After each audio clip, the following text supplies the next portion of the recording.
In Yakima, Washington, some time back, a dying man made a strange request. On his deathbed, Grant Flory said to his family, "Get me to the Mustangs playoffs, no matter what." Well, he was referring to his old high school team, the Prosser Mustangs. And so early in December, when the Mustangs played in Seattle's Kingdom, Flory's cremated remains were in attendance. His son, Dwight, approached the stadium gate wearing a camera bag that contained his father's urn. And we was stopped by a guard, of course, who asked what was in the bag and said, "It's my dad." Well, the guard was a little bit puzzled, and he asked a few questions, but he finally did allow the ashes inside. A family member said that anyone who knew Grant Flory wouldn't be surprised by that request. He was a real football fan, a diehard fan, so to speak. Well, you know, it's the dream of every pastor to have a congregation filled with people who are as that determined to be in church on Sunday morning. Dare I say that there are church members who are much more dedicated to their sports teams than they are to God. They give more money to their team. They know more about the players on their team as they do any of the heroes of the Bible. And you know, I will probably not live to see the day when people in an average congregation would sit in a cold, miserable rain to worship God, like many do to cheer on their favorite team. But perhaps that's because we don't understand the essential nature of the church. See, I believe that if we could see the church as Christ sees the church, we would not take attendance as casually as we do. Jesus, in his prayer for the church recorded in John's Gospel, helps us to see the church as he meant it to be. So I read to you from John's Gospel, the 17th chapter, beginning with verse 20, and these are Jesus' words. "I am praying not only for these disciples, but also for all who will ever believe in me through their message. I pray that they will all be one, just as you and I are one, as you are in me, Father, and I am in you. And may they be in us so that the world will believe you sent me. I have given them the glory you gave me, so they may be one as we are one. I am in them, and you are in me. May they experience such perfect unity that the world will know that you sent me and that you love them as much as you love me. Father, I want these whom you have given me to be with me where I am. Then they can see all the glory you gave me because you loved me even before the world began. O righteous Father, the world doesn't know you, but I do. And these disciples know you sent me. I have revealed you to them, and I will continue to do so. Then your love for me will be in them, and I will be in them." This is the word of God for the people of God. Thanks be to God. What a wonderful prayer.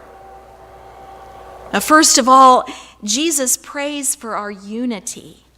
He prays that they will all be one. Christ desires his church to be a close-knit family. He desires us to be unified. You know, I imagine that many of us underestimate just how much we really do need one another, how much we really crave contact, how much we hunger for true Christian fellowship. Now, research has indicated that those persons who attend church regularly are less likely to be ill than those who do not attend church. Now, I don't know what that says to you. Possibly it says something about a life of discipline. Or perhaps it says something about avoiding self-destructive habits. My guess is, though, that it says most about our need for one another. You know, studies have been done on people who are depressed. And so often people who are going through depression want to be alone. But that's not at all what they really need if they're going to improve. There's something about being with others that lifts our spirits. We need genuine fellowship. The church serves two vital functions in the world, and the first is to put us in touch with one another. We need one another, particularly when life caves in on us. Author Harold S. Kushner tells of an incident from his youth that made a distinct impression on him. A business associate of his father's had died under particularly tragic circumstances, and Kushner accompanied his father to the funeral. And the man's widow and his children were surrounded by clergy and professionals who were trying to ease their grief and make them feel better. They knew all the right words to say, but nothing helped. They were beyond being comforted. The widow just kept saying, I know you're right. I know what you're saying is right, but it doesn't make any difference. And then a man walked in, a big, burly man in his 80s who was a legend in the toy and game industry. He'd escaped from Russia as a youth after having been arrested and tortured by the Tsar's secret police. And he'd come to this country, illiterate and penniless. And he'd built up an immensely successful company. He was known as a hard bargainer and a ruthless competitor, but despite his success, he had never learned to read or write. He hired people to read his mail to him. And the joke in the industry was that he could write a check for $1 million, and the hardest part would be signing his name at the bottom. But this man had been sick recently, and his face and his walking showed it. He walked over to this widow, and he started to cry. And she cried with him. And you could feel the atmosphere in the room change. This man, who had never read a book in his life, spoke the language of the heart and held the key that opened the gates of solace where doctors and clergy couldn't. I know from my own personal experience that even when we know the right words to say, those words of comfort, those reminders of God's presence, those are all true, sometimes it isn't what you want to hear or what you need to hear. There'll be a time when you can accept it and you can apply those words to your life, but sometimes we just need somebody to come alongside us and cry with us and not say a word. We need people who speak the language of the heart. We need people within the community of Christ to whom we feel that kind of closeness. There'll come a time when we need to reach out to them to comfort. And there'll be times when they need to reach out to us. And that is the beauty of the church. Jesus' first prayer is for our unity with one another. You know, it makes me so sad that Satan uses the things that we disagree on to divide us on the more important things. You know, we're never going to agree on everything. We won't agree on every biblical interpretation and application. It's why there are so many different Christian denominations. It's why even within our own denomination there is this struggle on serious issues, yes, issues that very passionate people have very different views about. And all the while, the world is watching.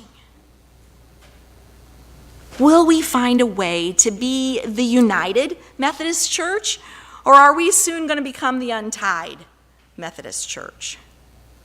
Somehow, if we can find a way to continue to love one another, even in the midst of our differences, then what we show to the world, what it truly means to be united by the love of Christ. Satan is there prodding those on the inside and on the outside, saying, well, why would you ever want to be a part of this? These crazy people claim to love God, but they can't find a way to love each other. Somehow, some way, God will make a way for his church to be united. I'm praying for that. I hope you are too. Jesus' second prayer is for our unity with God. He prays to the Father, and may they be in us so that the world will believe that you sent me. See, there's more than just a horizontal plane in the church. There is also a vertical plane. And that's what separates us from the average civic or social club. We're here to get in touch with each other, yes, but we're also here, more importantly, to get in touch with God, because God is our help and our strength. We gather here each Sunday to acknowledge that He is our hope and the foundation of our lives. During a frightful storm in the Georgian Bay of Canada many years ago, a ship was wrecked, and many on that ship perished. The first mate and 6 strong men and 1 little girl escaped in a lifeboat. But the waves were so high, and the craft turned over and over until one by one the strong men lost their hold and they disappeared beneath the angry billows. But the first mate, however, had strapped that little girl to the boat. Thus she drifted to the shore, and she was found later safe, shaken, but not seriously harmed. When these strong, muscular men went down with shrieks of despair, she alone was saved. She didn't escape by her skill or her wisdom or her strength. She escaped because she was fastened firmly to that which would not sink. Here, in this place of worship, we fasten ourselves firmly to that which will not sink. We find strength in our unity with one another, but even more so in our unity with God. God alone is that which will not sink. But Jesus has one more prayer for us. He prays for our final unity with Him in glory. Father, I want these whom you have given me to be with me where I am. Then they can see all the glory you gave me because you loved me even before the world began. And so where is this glory? Where Jesus is? I believe that Jesus is talking about our eternal home in heaven with Him. We don't talk a whole lot about heaven, really. And I suspect one reason is that Christ gave us so few details on what it will be like. Some of the popular images of heaven really don't give us any real sense of what it will be like. I was amused to read something that former Prime Minister Lloyd George once said about the heavenly realm. He said, "When I was a boy, the thought of heaven used to frighten me more than the thought of hell. I pictured heaven as a place where time would be perpetual Sundays with perpetual services and perpetual sermons from which there would be no break. It was a horrible nightmare, and it made me an atheist for 10 years.